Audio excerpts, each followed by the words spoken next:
Bon, là, nous sommes en direct. Nous sommes en direct. Nous installons.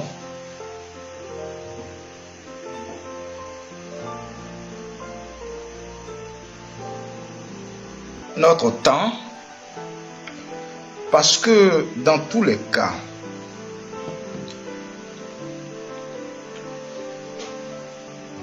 nous devons faire des proclamations et nous devons sceller sur une nation ce soir. Et cette rencontre de maintenant est, on va dire, la dernière série. Voilà, c'est notre dernière rencontre sur cette question. Voilà. En ce qui concerne la Côte d'Ivoire, notre pays.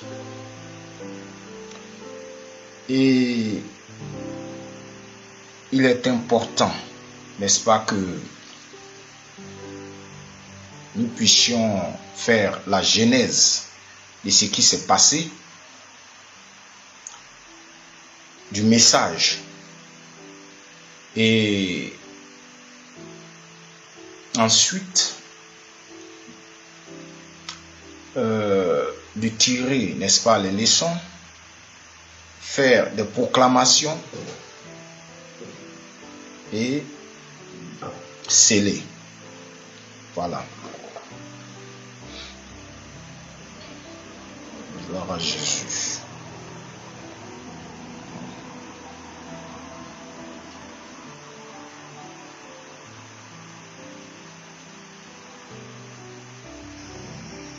Bon, là, je suis en train de vérifier ici.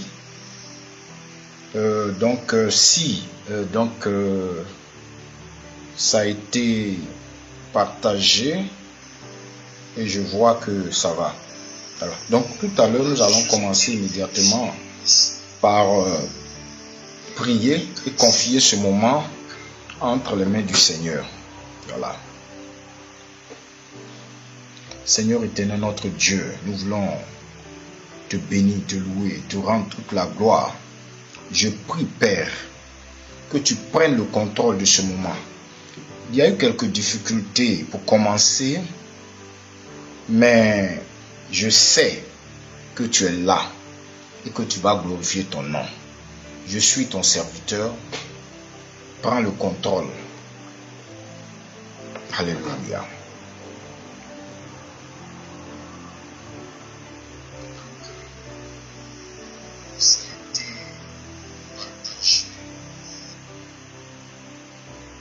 Alléluia.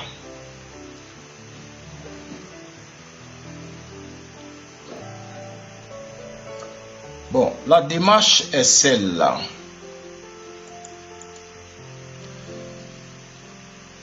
L'année dernière, en 2019, le 24 février,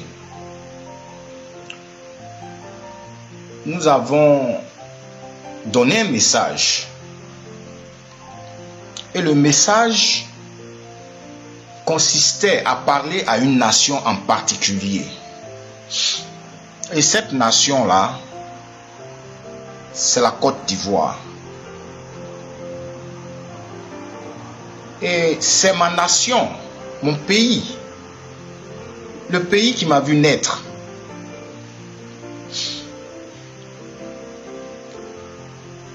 Et c'était la fiche là que nous avions faite. C'était l'acte 1. Et le message me demandait, en tant que prophète de Dieu, de me lever et de parler à Ninive. On ne comprenait pas pourquoi Ninive. Et nous avons compris que c'était une forme d'analogie. Pour ceux qui sont intéressés, ils peuvent aller écouter. D'ailleurs, dans la fiche, n'est-ce pas, de présentation, Et le test de présentation de cette rencontre de ce jour, nous avions mis un lien où aller écouter. Il y a des choses intéressantes qui ont été dites, n'est-ce pas? Et deux choses importantes dans un premier temps à comprendre à propos de ce message de ce temps-là. Il y a une année de cela. Ninive est une ville étrangère qui n'a rien à voir avec Israël. Et Dieu demande à un prophète d'Israël qui se nomme Jonas de se lever et de se rendre dans cette ville, Ninive, une ville étrangère, pour parler, pour apporter un message. Nous allons comprendre que Ninive est une ville terrible, une ville qui était une ville païenne, qui adorait d'autres dieux, une ville qui était une terreur. Et quand Jonas se rend à Ninive pour apporter le message du Seigneur, de Dieu, la ville de Ninive avait un temps de se repentir et changer de voie. Mais est-ce qu'une ville, une cité qui ne connaît pas Dieu, le véritable, qui voit arriver et débarquer un prophète d'ailleurs qui vient lui dire de changer de vie, est-ce que cette ville-là est tenue de respecter, de croire? Elle avait ses coutumes, elle avait ses traditions, sa façon de vivre, ses convictions. Et quelqu'un qui s'amène pour venir leur dire de changer de vie. Nous savons dans le livre de Jonas que Ninive a accepté quand même de changer de vie. Ils se sont repentis. Je veux dire, toute la nation, partant des habitants jusqu'aux autorités, ils ont tous accepté, n'est-ce pas, de se repentir. Et la parole de Dieu nous dit que la ville a été épargnée, elle n'a pas été détruite. Le second point, comme message de ce acte 1, a consisté à comprendre que de cette histoire, nous dégageons 4 points. Le premier point, c'est que le premier principe de vérité, c'est que quand Dieu avertit une nation, ce n'est pas pour la détruire nécessairement, mais elle avertit une nation pour amener cette nation à se repentir et à changer de voie. Deuxième principe de vérité, c'est que quand Dieu avertit une nation, un homme, une femme, il envoie toujours son prophète afin que son prophète parle et son prophète intercède en faveur. Rappelez-vous de l'épisode de Abraham. Et il y en a d'autres prophètes comme ceux-là qui se mettent toujours à la brèche pour prier afin que Dieu ne détruise pas.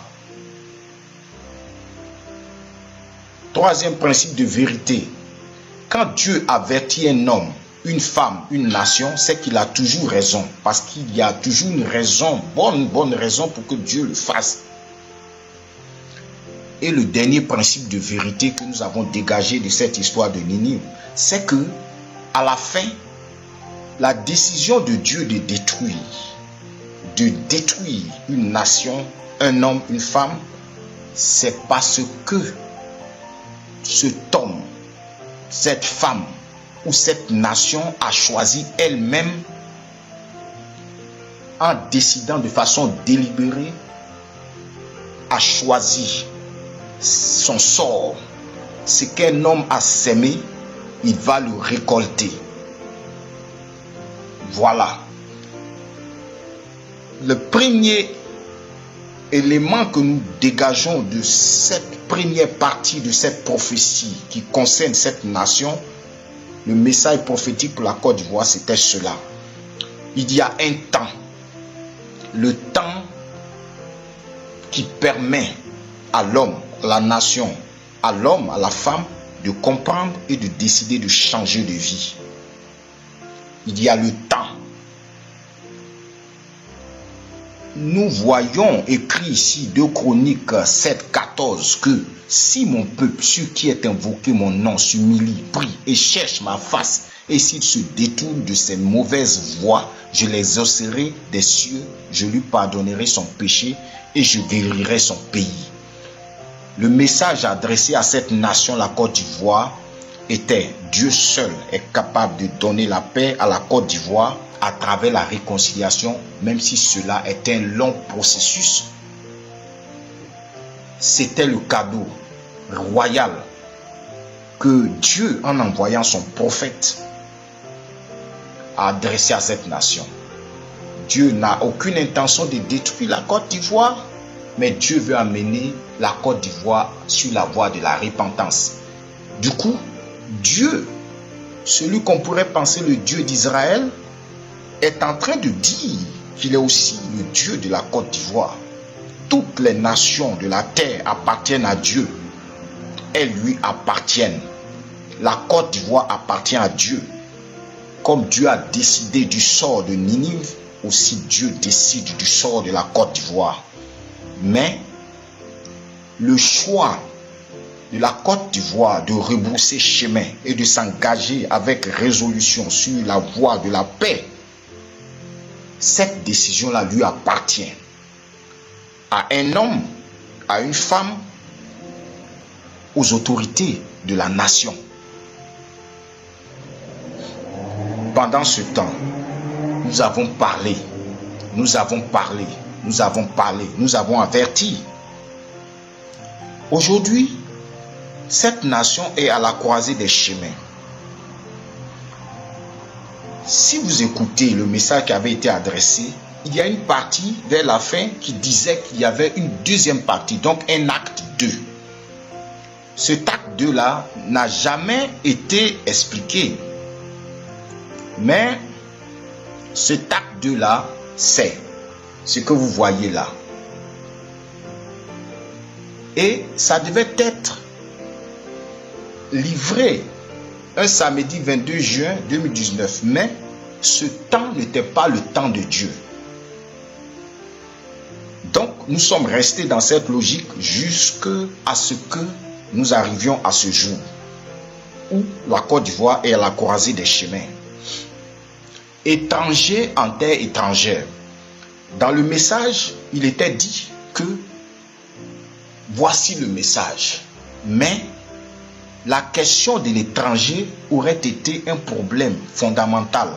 Donc en acte 2, c'était le message qui devait être donné et livré.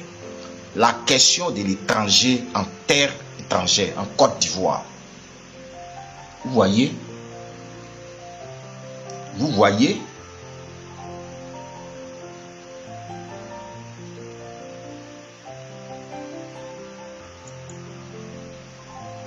Et finalement, nous sommes à la croisée des chemins et cette soirée-là est destinée, est dédiée à faire des proclamations prophétiques sur la nation. Qu'est-ce que ça veut dire?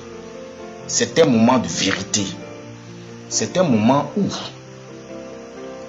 nous devons parler. Nous devons faire le point, le bilan. La Côte d'Ivoire, notre nation, a quelques jours pour changer sa destinée. On fait des proclamations prophétiques pour asseoir une bénédiction sur une nation ou bien des malédictions sur une nation. Mais souvenez-vous du principe 4 de vérité que nous avons tiré de la question de Ninive vers la fin.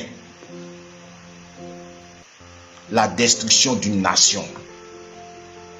La paix sur une nation. dépendent des choix qu'un homme, une femme ou une nation elle-même décide de faire. Dieu a offert de façon magistrale, de façon vraiment de grand cœur, la paix à la Côte d'Ivoire et a donné un temps. Comme Ninive aussi a eu un temps pour se repentir, pour se détourner de ses mauvaises voies. Ninive était une ville méchante qui foulait aux pieds toutes les lois, une ville injuste qui persécutait. Ninive avait dominé même Israël. Mais est-ce que la nation, cette nation, la Côte d'Ivoire, s'est repentie? Quand est-ce qu'on parle de réconciliation? On parle de réconciliation quand il y a eu un conflit. Où il faut faire la part des choses pour comprendre quelles sont les responsabilités. Or, la Côte d'Ivoire, cette nation est à la croisée des chemins. Aujourd'hui, quand on fait un bilan, le climat est encore exacerbé. Il y a des tensions jusqu'à un point où on sent les étincelles.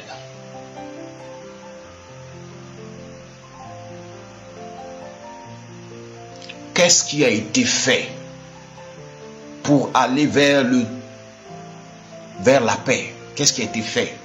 Qu'est-ce qui a été fait pour aller vers la réconciliation? Qu'est-ce qui a été fait? Quels actes ont été posés? Dieu a donné un temps à la Côte d'Ivoire de se tourner vers la paix. Il y avait encore de l'espoir. Mais regarde dans le cœur, regarde la malice, regarde l'arrogance, regarde. Le temps est passé, le temps est terminé, il n'y a plus de temps. Vers la fin, le choix de la destruction d'une nation dépend de cette même nation-là. Alléluia.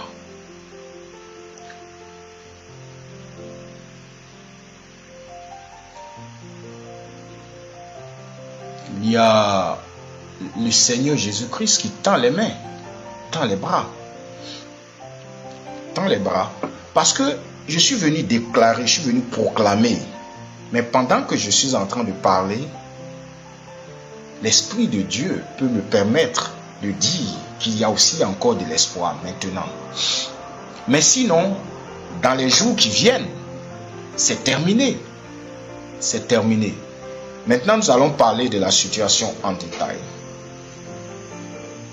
Alléluia.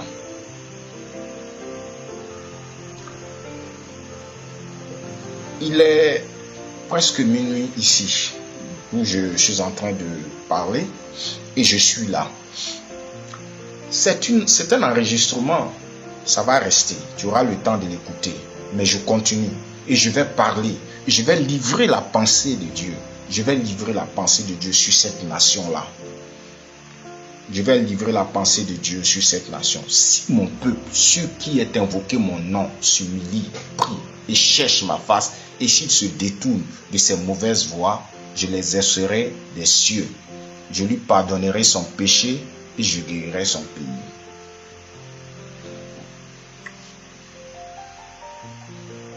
Alors,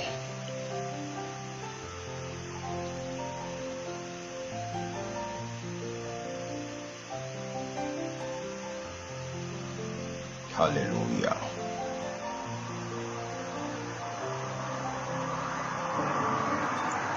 Je suis là.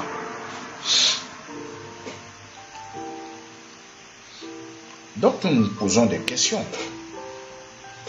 Est-ce que le pays a fait un effort pour aller vers la paix?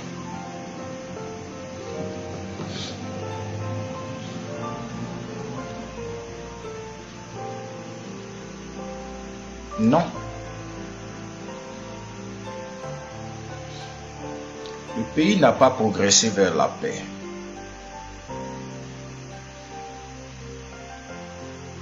Le pays veut la destruction.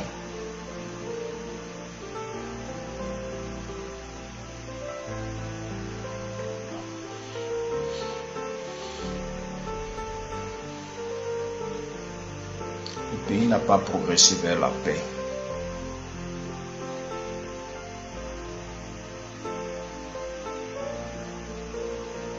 Mais il faut situer les responsabilités. Qui encourage cette situation-là? Qui encourage cette situation? Vous voyez, ça fait une année qu'en tant que prophète de Dieu, j'ai écrit qu'il n'y aura pas d'élection. Mais il y a certaines personnes, plutôt que de comprendre que cette communication n'a rien d'une communication partisane, mais que c'est la pensée de Dieu qui parle. Alors, je vais vous expliquer certaines choses. Vous voyez, pourquoi ne pas sauver cette nation? Pourquoi ne pas sauver cette nation? Vous ne voyez rien? Vous ne voyez rien? Qui est contre la paix? Qui est contre la réconciliation?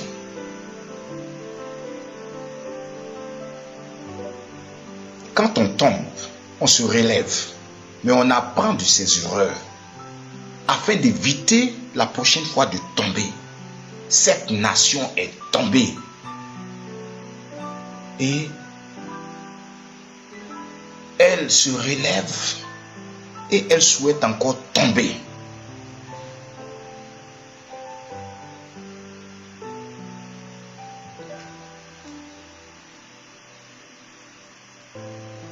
Tu as bouché les oreilles pour ne pas entendre. Et quand on te parle, tu ne comprends pas.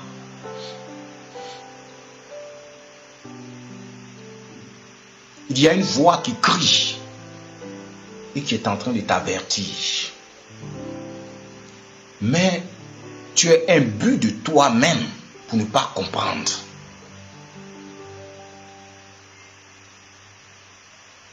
Je vais t'illustrer ce que je suis en train de te dire. Pendant que je te parle, tu vas te reconnaître.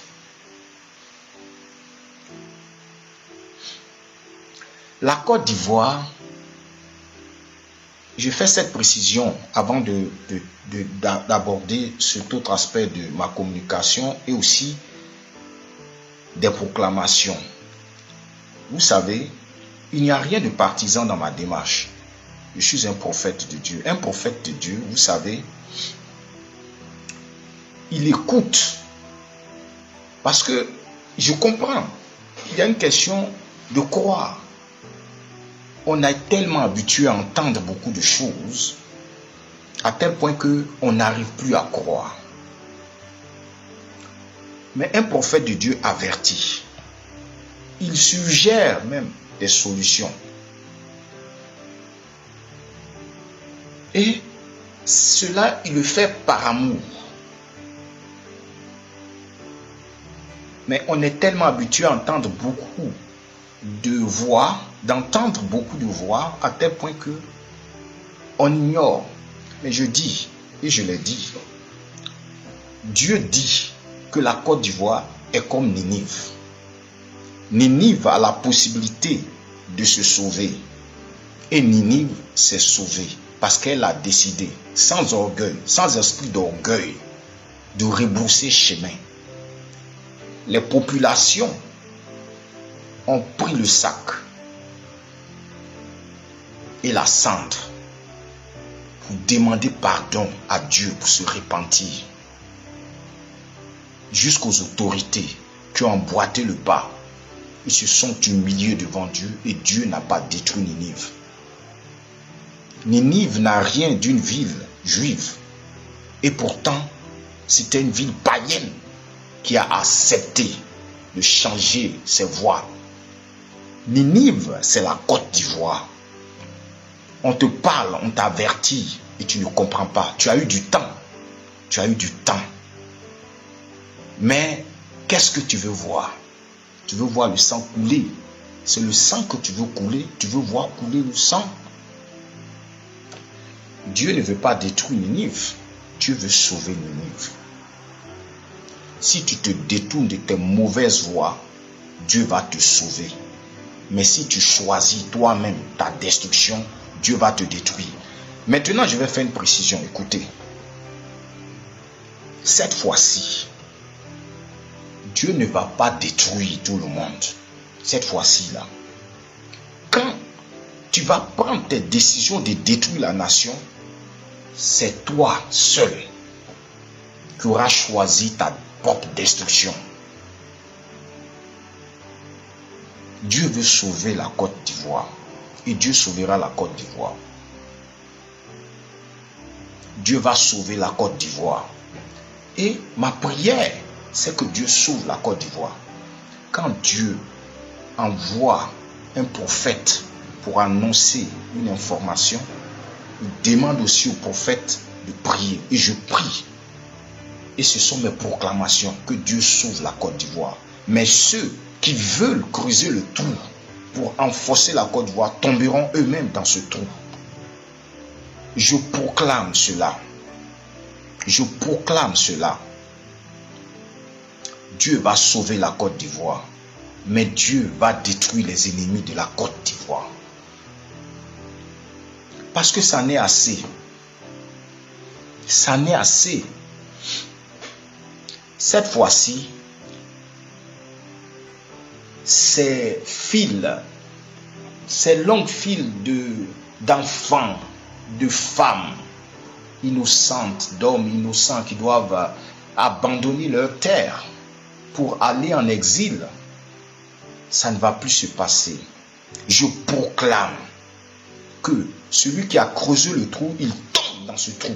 Au nom puissant de Jésus-Christ de Nazareth, je proclame cela. Je proclame la paix sur ceux qui cherchent la paix, sur les bâtisseurs de la paix. Je proclame la paix sur les vies et je scelle cela.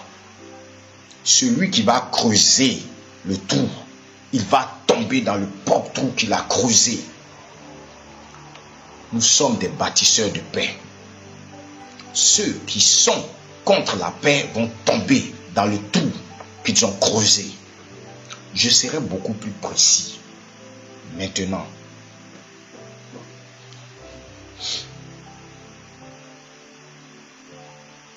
Alléluia.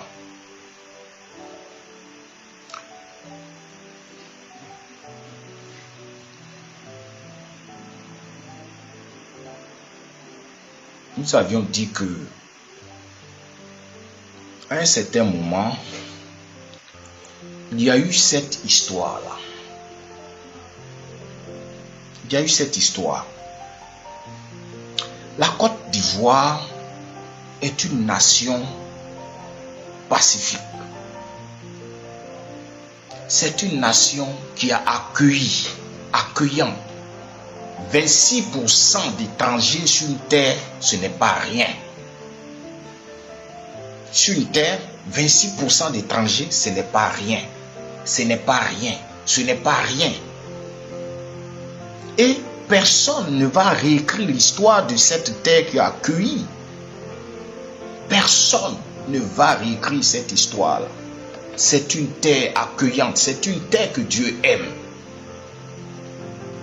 C'est pourquoi il faut y vivre de façon paisible, afin qu'il y ait du bonheur pour tout le monde.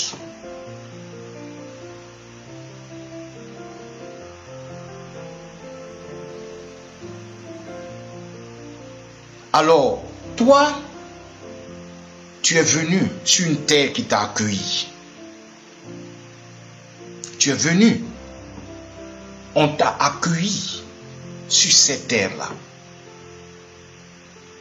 Et aujourd'hui, tu commences à être ingrat. Qu'est-ce que tu veux? Qu'est-ce que tu veux? La parole de Dieu nous illustre quelque chose d'étrange. Dit, les esclaves sur les chevaux et les princes à terre.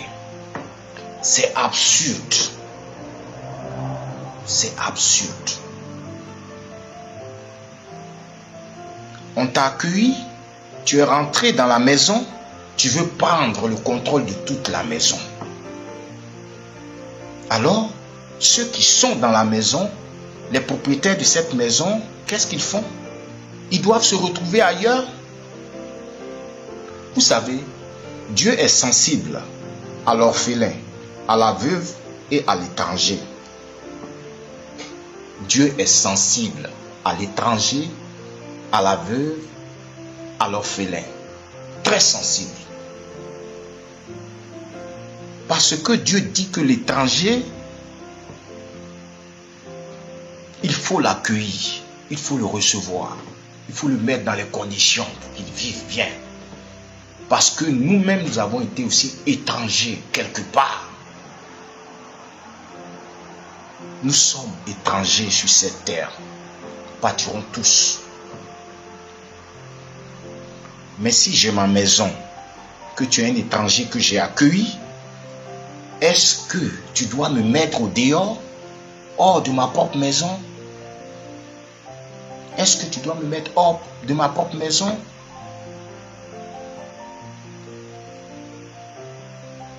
La Côte d'Ivoire est un pays qui a accueilli beaucoup d'étrangers qui ont eu le droit de vivre dans la paix et de réussir.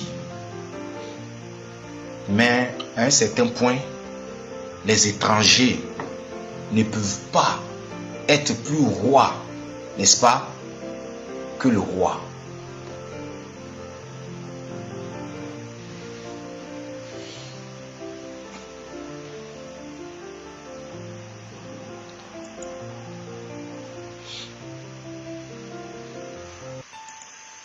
Il y a un problème.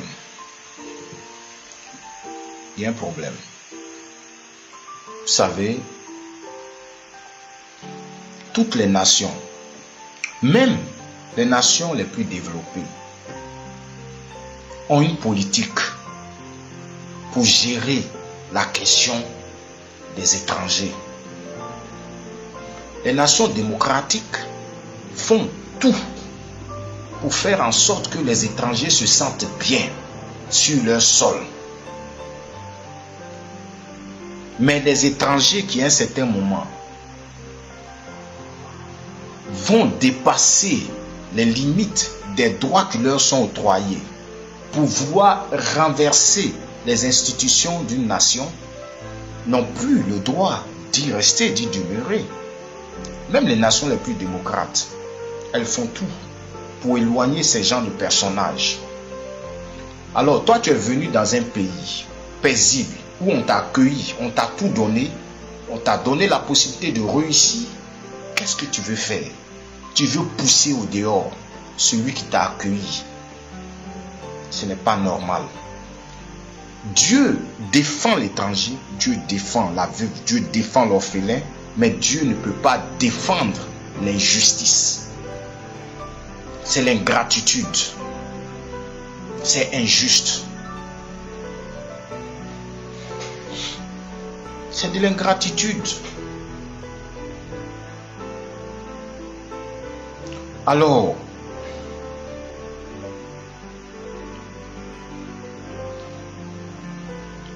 ce qui est en train de se passer dans cette nation-là, c'est que, à un certain point, ceux qui ont été accueillis ne veulent plus rester à leur place. Ils veulent plus, et toujours plus, et toujours plus. Un serviteur de Dieu ne peut pas encourager la xénophobie. Un serviteur de Dieu ne peut pas encourager la haine. Et donc, je suis un prophète de Dieu. Je suis d'accord que l'étranger soit accueilli, que l'étranger soit mis dans les conditions de pouvoir vivre et réussir. Mais quand tu arrives dans une maison, il y a un propriétaire. Et quand tu rentres dans cette maison où il y a le propriétaire, tu ne peux pas, toi, te faire passer pour le propriétaire. Non, ça ne va pas. C'est de l'injustice, c'est de l'ingratitude. Mais tu vas encore plus loin. Tu veux massacrer le propriétaire de la maison. Tu veux prendre sa place. Les esclaves sur les chevaux, les princes à terre. Vous savez, nous devons aller à la réconciliation dans cette nation-là. Et je vais proclamer des choses. Je vais proclamer des choses. Propriétaire, il ne faut pas accepter ce que on te colle sur la peau. Tu es en train de dire que tu es xénophobe. Tu es en train de dire que tu es haineux. Tu ne l'es pas. Tu es accueillant. Tu es ouvert. Et tu es aussi naïf quelque part. C'est ta naïveté qui t'a conduit dans cette situation. Toutes les nations développées ont des règles pour définir le comportement et la vie, pour réguler le comportement, la vie de ceux qui viennent dans cette nation-là. Jusqu'à ce que ceux qui viennent dans cette nation changent de statut et de conditions sociales pour devenir des citoyens de cette nation. Et quand ils deviennent des citoyens de cette nation, ils ont les mêmes droits. Mais avant, ils n'ont pas ce droit-là. Mais ils ont quelques droits. Mais ils sont illégitimes jusqu'à ce qu'ils atteignent la phase de légitimité.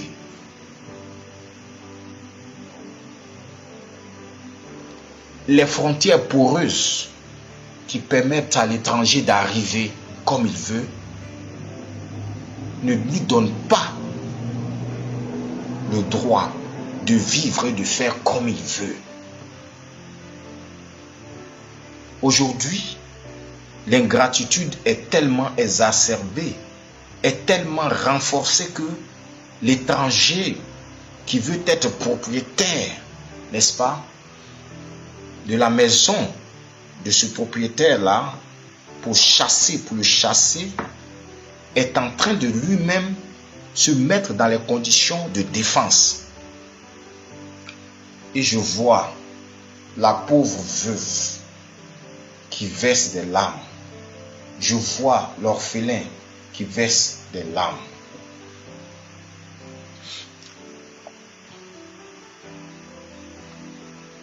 Alors, l'étranger arrive avec brutalité. Il ne parle pas. Il vient avec des armes pour soumettre le propriétaire de la maison.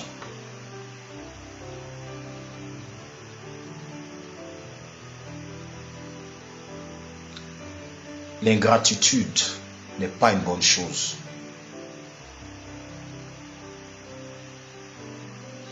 Alors, je vois la nation qui est en détresse. Ils ne savent même plus où tourner la tête. Ils sont dans la détresse.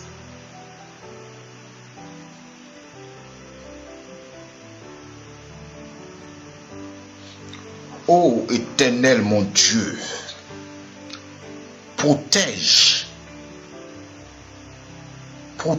la nation, Seigneur. Protège la nation. Parce que mon ennemi me creuse un trou. Et il veut que je sois précipité dans ce trou, afin qu'il prenne ce que tu m'as donné.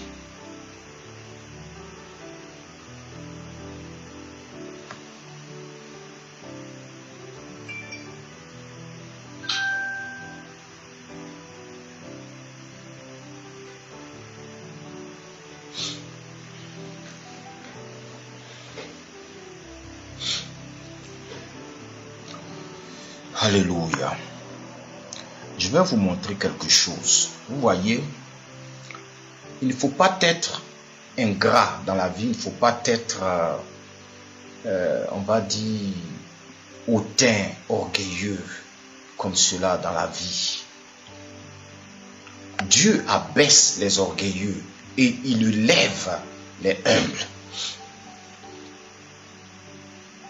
Il y a des gens qui se tapent sur la poitrine comme si ils étaient quelque chose. Il n'y a aucune autorité qui ne soit sans que Dieu ait cautionné. Quand Dieu t'élève, c'est pour que tu agisses avec ses valeurs.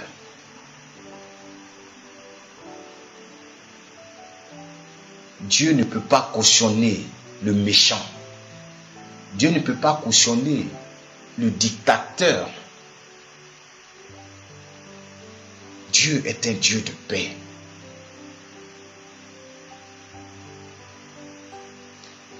Dieu ne peut pas encourager le péché. Alors, Dieu t'a élevé pour que tu sois à la tête d'une nation. Et Dieu t'a donné un peuple à guider. Un peuple dont il faut prendre soin. Dieu t'a donné la vision. Mais ton peuple souffre. Et tu le fais délibérément.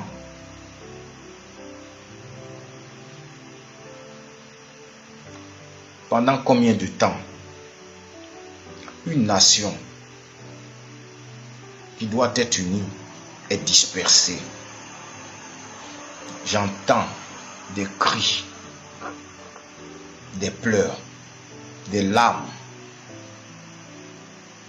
Le peuple est désespéré. Le peuple est apeuré. Où est donc l'amour? Dieu ne peut pas cautionner ces genres de situations. Dieu a entendu la voix de la veuve.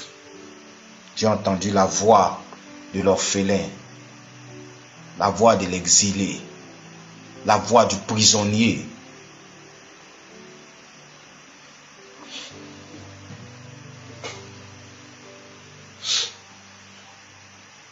Ça ne va plus durer.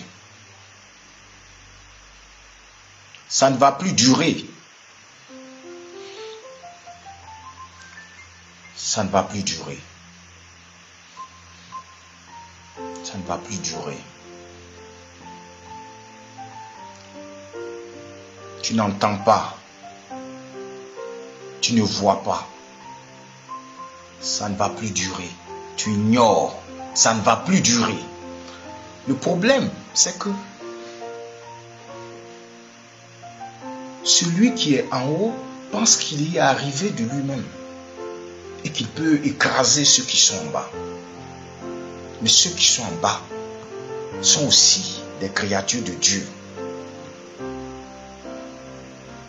Même Satan a été précipité. À plus forte raison, un homme. Qui es-tu? Poussière. Tu es poussière, tu vas retourner à la poussière. Ça ne va plus durer. Je proclame que tu vas tomber. Tu vas tomber. Parce que tu ne t'es pas ressaisi. Le temps est passé et tu as continué, tu as persisté encore. Mais ça ne va plus durer. Ça ne va plus durer. Ça ne va plus durer. Ça ne va plus durer.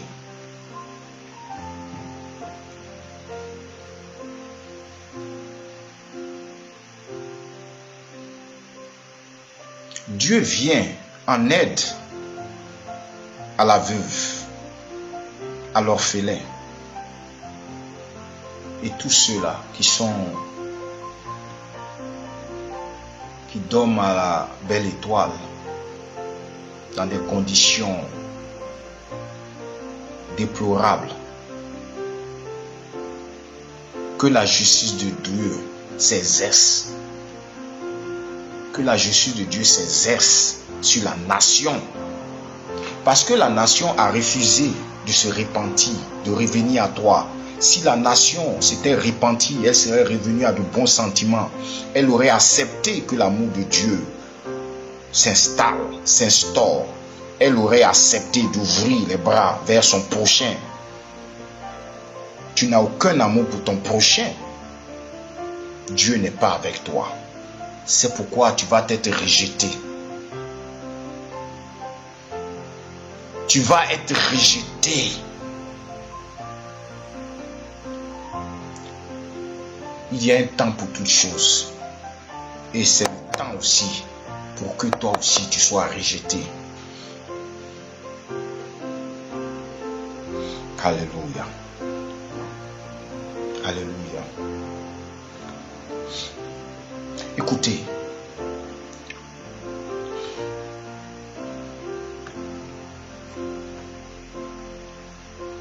Il y a des histoires que nous avons dans la parole de Dieu qui viennent corroborer ce que nous disons.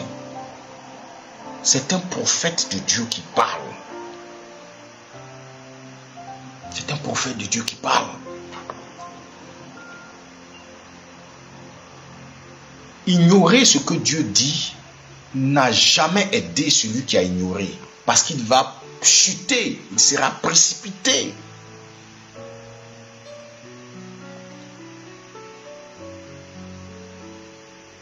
Et Dieu abaisse toujours les orgueilleux.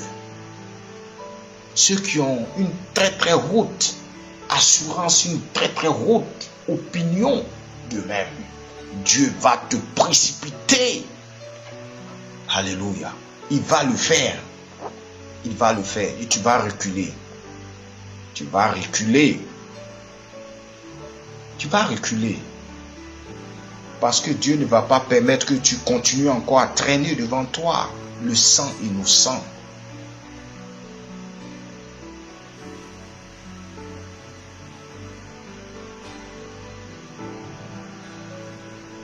Je prie pour la paix sur cette nation. Je prie pour la paix d'antan sur cette nation. Je prie pour que Dieu prenne le contrôle de cette nation et que les ennemis, les fossoyeurs de la paix tombent dans le trou qu'ils ont eux-mêmes creusé.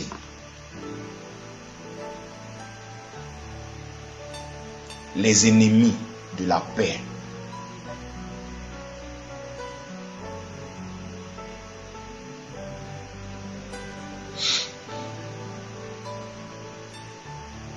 Alléluia. Gloire à ton nom, Seigneur. Alléluia. Voici. Alléluia.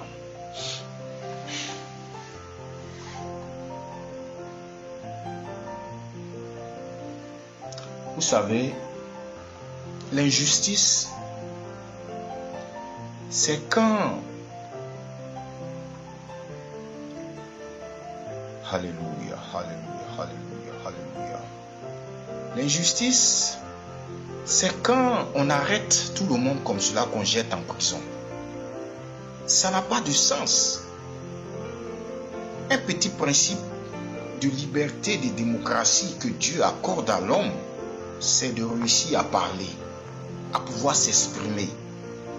On peut réprimer quelqu'un qui parle pour agresser, pour créer des ennuis. Mais l'homme devrait être fondamentalement libre de pouvoir s'exprimer. Mais on ne peut pas jeter en prison des gens qui parlent, des gens qui disent ce qu'ils n'acceptent pas. Si tu le fais, c'est que c'est de la dictature. Mais vous voyez, on voit un homme, mais on voit tout un système. Le système justicier de justice qui vient pour soutenir une telle attitude aussi est dans la même condition de répression et de dictature. Quand la décision de Dieu va s'abattre sur toi, elle va s'abattre aussi sur tout le système pour exploser le système. Il faut changer la situation. Alléluia.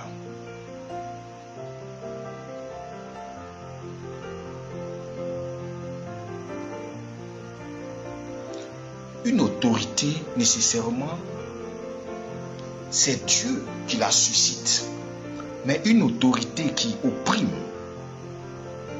c'est une autorité qui se désavoue et qui va hors de la direction et de la voie de Dieu.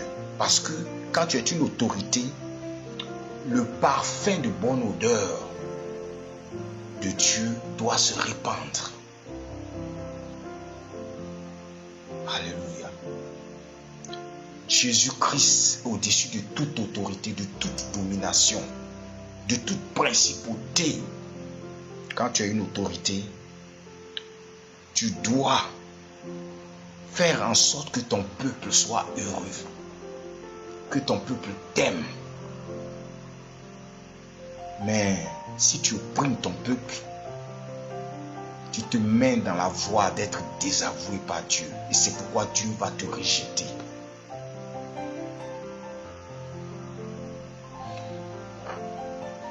Il y avait un homme de la Bible qui s'appelait Saül.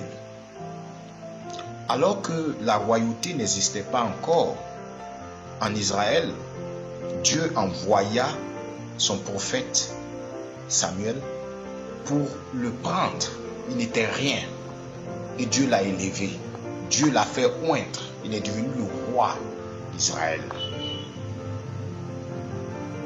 Petit à petit, il a commencé à s'éloigner de Dieu. Et Dieu l'a rejeté. Oui, ça existe. Dieu peut te rejeter. Pendant qu'il était encore là, Dieu a choisi un autre, David. Nous allons revenir sur ce David-là. Dieu a rejeté Saül et a élevé David. David, un simple berger. Et oui, Dieu a rejeté Saül, Dieu a choisi David. Saül a été rejeté. David, la parole de Dieu dit que c'était l'homme selon le cœur de Dieu. Mais David n'était pas parfait. C'est-à-dire que dans notre gestion de la royauté, nous pouvons commettre des erreurs. David en a commis des erreurs. Lui qui était un simple berger, qui est devenu roi, il avait commis des erreurs. Il a même été meurtrier. Il a fait tuer le mari d'une femme qu'il s'est approprié de façon illégale. Dieu n'a pas laissé passer cela. Dieu n'a pas laissé passer cela. Dieu n'a pas laissé passer cela. Dieu a fait payer à David cette attitude. Mais David a eu une bonne attitude après. Vous savez, David s'est repenti. Il a reconnu sa faute. Il a demandé pardon à Dieu. Et Dieu l'a restauré. Dieu l'a pardonné. L'enfant adultère qui était mort là, Dieu a donné à David Salomon, le grand roi. Quand tu viens répandre ton âme devant Dieu, Dieu te pardonne. Un berger qui devient roi, mais qui a commis des fautes, il s'est repenti et Dieu lui a pardonné. Mais toi, tu es perché là. Dieu t'a accordé l'opportunité d'être à la tête d'une nation, de gérer une nation. Mais regarde, tu t'avances encore comme cela. Vous savez, celui qui est arrogant est précipité. Tout ce qui est arrogant sera précipité. Dieu ne peut pas accepter l'arrogance parce que tu es poussière et tu vas retourner à la poussière.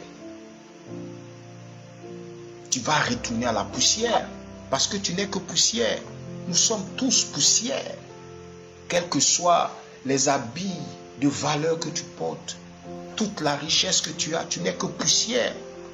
Et en plus, tu es arrogant. Tu vas retourner à la poussière. Dans mon esprit, je suis en train de penser, tu vas retourner à la poussière. Mais tu vas le voir. Il y avait un homme qui s'appelait Goliath. Et il était un géant qui avait terrorisé le peuple pendant longtemps. Il terrorisait l'armée d'Israël. Tout le temps, il criait, il se moquait de l'armée d'Israël. Vous savez, du haut de ta taille, tu seras précipité. Tu seras précipité. Tu seras précipité. Tu seras précipité. Le petit David, qui était un simple berger, a pris une fronde et il a lancé la pierre de la fronde sur Goliath, qui est tombé mort. Voilà. Donc, vous voyez, où est donc passée l'arrogance de Goliath? Où est donc passée l'arrogance de Goliath? Tu vas partout et tu te frappes la poitrine. Je suis, c'est moi, je fais. Il n'y a rien, je fais ce que je veux. Tu vas être précipité. Tu vas être précipité. Il y avait un homme aussi puissant du nom de Nebuchadnezzar. Il avait cette même attitude-là. Il a été envoyé brouter. Oui, il a été envoyé brouter Goliath. Où est donc passée l'arrogance de Nebuchadnezzar?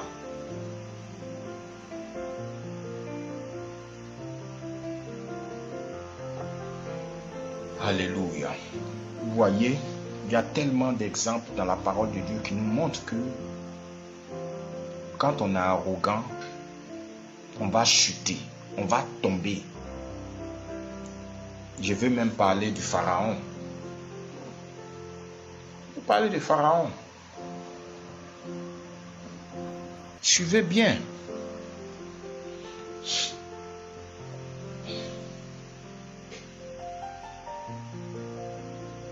Il y avait Pharaon, lui aussi.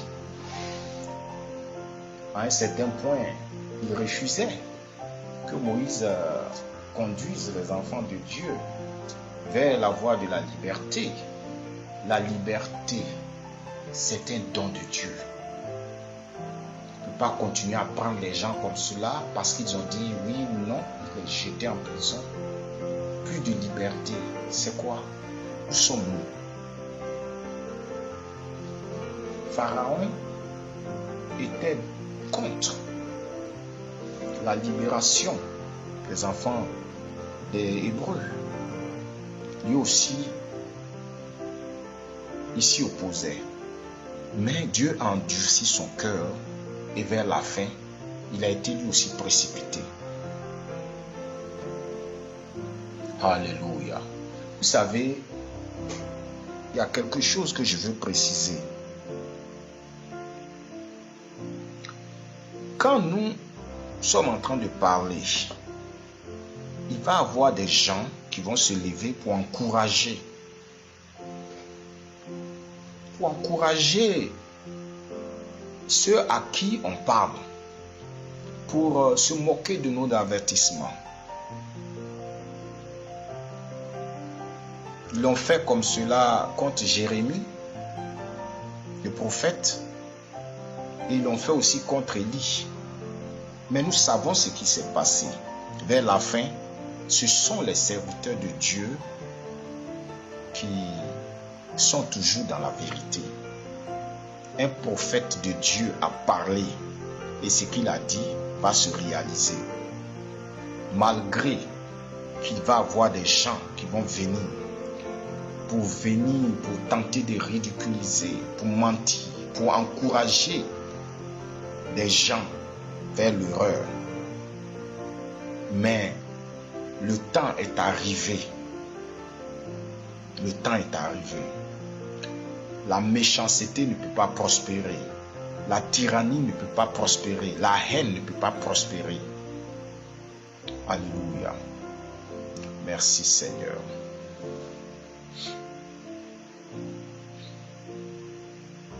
Il y a des gens qui sont dans nos rues, qui sèment la terreur.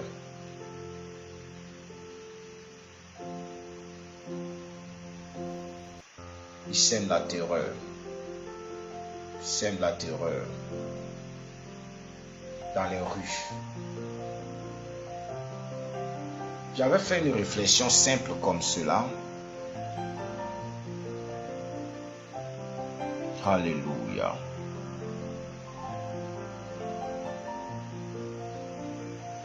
Alléluia.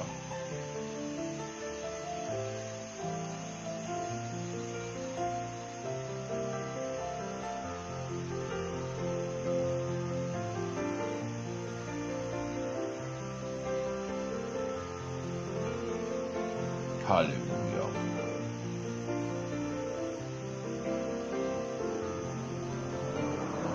Alléluia.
Alléluia.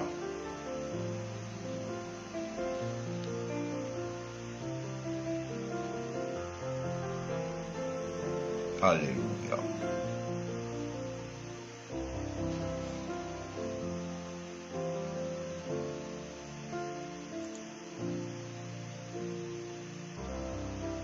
Nous avons terminé notre rencontre. Nous devons prier pour qu'il y ait la paix et la réconciliation dans notre nation. Cela doit passer par un effort personnel de chacun de nous, des autochtones dans un premier temps, parce que c'est normal. Une maison a toujours un propriétaire. Il y a toujours un propriétaire dans une maison. Quand tu arrives en Côte d'Ivoire, cette nation accueillante, une nation qui a 28% de sa population qui est étrangère, tu ne peux pas venir dire que c'est une nation xénophobe ou une nation raciste. Ce n'est pas possible. Voilà. Donc quand tu arrives, tu es étranger, il faut suivre tout ce qu'il faut, les conditions, toutes les procédures pour devenir citoyen de cette nation. alors tu vas bénéficier des mêmes droits que les citoyens de cette nation. Autrement, tu es un étranger. Et un étranger ne peut pas être aussi ingrat à tel point de vouloir lui-même s'approprier des biens et des biens de celui qui l'a accueilli. Regarde ce qui se passe. Il y a une élection qui va avoir lieu dans un temps. Eux disent le 31. Mais moi, en tant que prophète de Dieu, je dis qu'il n'y aura pas d'élection. Mais ce n'est pas pour être partisan. Parce que je sais qu'il n'y aura pas d'élection le 31. Je pense même qu'il y aura une transition. Vous voyez? Mais il n'y aura pas. Mais pourtant, tu vois en ce moment, que se passe-t-il? Il y a des étrangers qui ne se gênent pas. Et d'ailleurs, parmi eux, peut-être d'autres sont des chrétiens, ils ne se gênent pas de se retrouver sur des listes d'électeurs. Tu sais que tu n'es pas ivoirien, mais tu t'inscris sur des listes. Mais comment cela est-il possible? Ça ne va pas. Si tu n'es pas ivoirien, tu ne peux pas voter, mais tu te retrouves sur une liste et ça ne te dérange pas. Tu es en train d'attiser le feu, toi, qu'on a reçu dans une nation. Tu es en train d'attiser le feu. Parce que c'est pourquoi, si tu démontres que tu aimes une nation qui t'a accueilli, tu ne vas pas aider la nation à brûler. Non. Tu vas te tenir loin, à l'écart des situations conflictuelles. Mais toi, c'est toi qui es en train de attiser le feu. Tu vas t'inscrire sur les listes électorales, on te corrompt, on te donne un peu d'argent et tu le fais. Dieu t'a vu. Dieu t'a vu. Dieu t'a vu. Hein? Quelle est cette nation dans laquelle il y a tellement de terreur? Regarde, regarde. Ils sont en train de parcourir les rues, en train de macheter les pauvres personnes. Quelle est cette nation-là? Quelle est cette nation? On les appelle les microbes. Mais le Covid, c'est un virus. Le microbe, c'est aussi un virus. Et le Covid, on dit qu'on est en train de chercher des solutions pour l'endiguer. Le Covid, les microbes aussi, c'est la même chose. C'est pas possible. Hein? Ce n'est pas possible. Dieu ne peut pas cautionner ce genre de situation. Hein? Tu sèmes la terreur, plus de liberté d'expression. Si tu parles en prison, il y a des exilés, des veuves, des orphelins, la justice qui est emprisonnée. Alors, ça ne va pas. Ça ne va pas. Je vais prier contre tout microbe qui est en train de s'aimer la haine et la zizanie, la terreur dans nos rues. Je prie que leur action soit neutralisée au nom puissant de Jésus-Christ de Nazareth. Alléluia. Je détruis vos œuvres.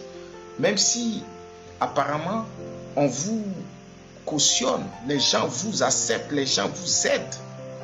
Je prie et je détruis toutes vos œuvres au nom puissant de Jésus. Quand le vent arrive, le vent va balayer aussi vos œuvres.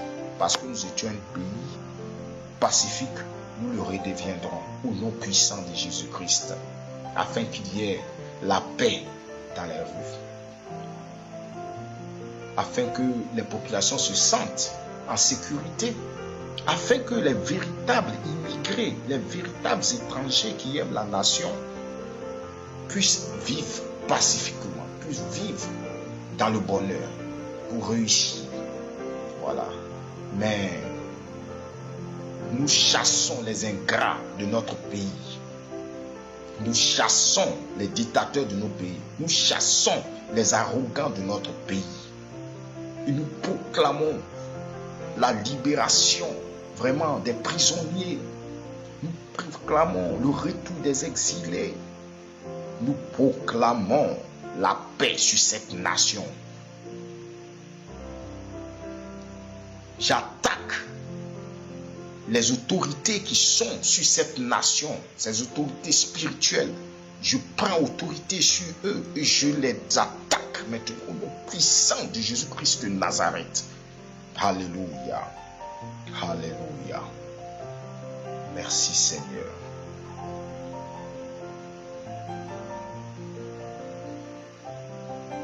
il faut que les enfants de la Côte d'Ivoire s'asseyent ensemble pour se parler.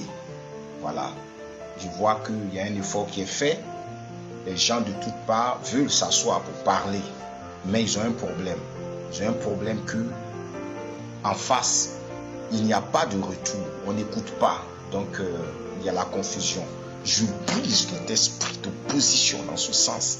Au nom puissant de Jésus-Christ de Nazareth, je proclame la paix.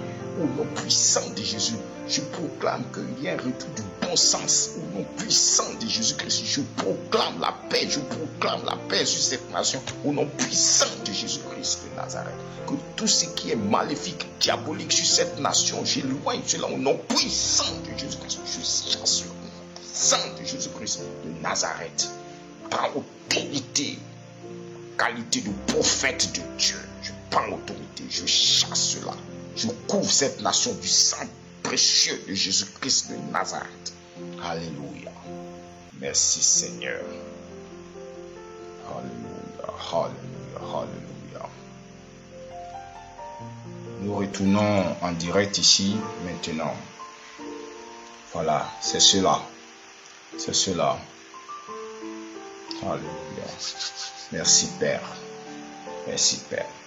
Voilà. Donc, ce sont les proclamations et ce sont les décisions que nous avons scellées en tant que prophète de Dieu. Voilà.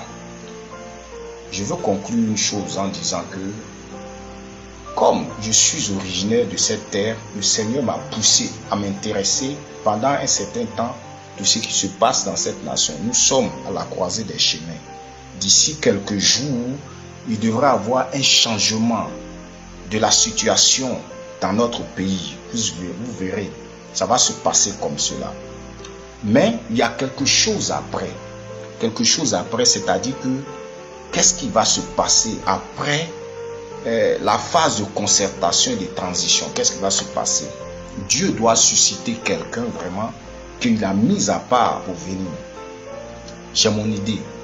J'ai mon idée. J'ai mon idée. Alléluia. Et depuis un certain temps, je suis en train de voir. Je suis en train de voir. Mais, vous voyez, il y a la volonté de Dieu, la décision de Dieu. Mais, il y a des esprits chagrins, des esprits diaboliques et sataniques.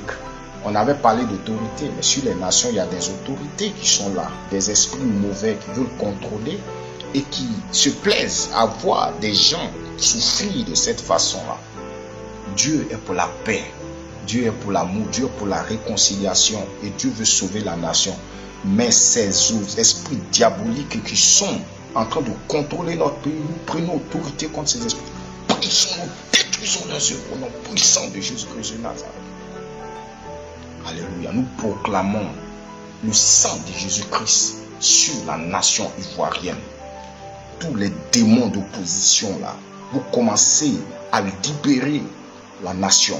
Au nom puissant de Jésus, vous allez tomber. Vous allez tomber. Vous voulez le temps, vous allez tomber.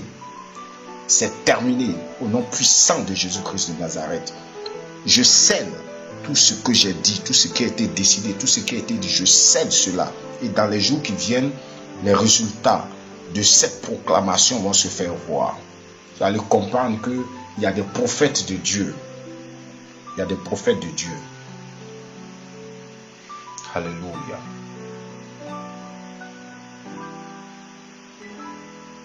Alléluia.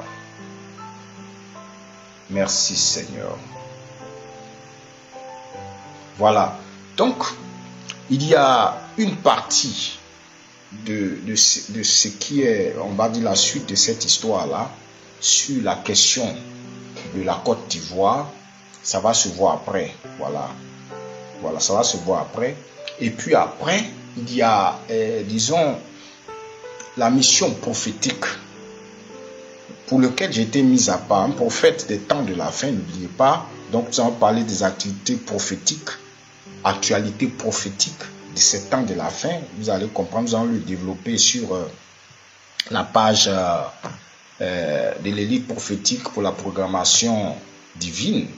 Et je salue tous les frères et sœurs, tous les prophètes de Dieu que Dieu a envoyés et qui sont en train de collaborer avec nous.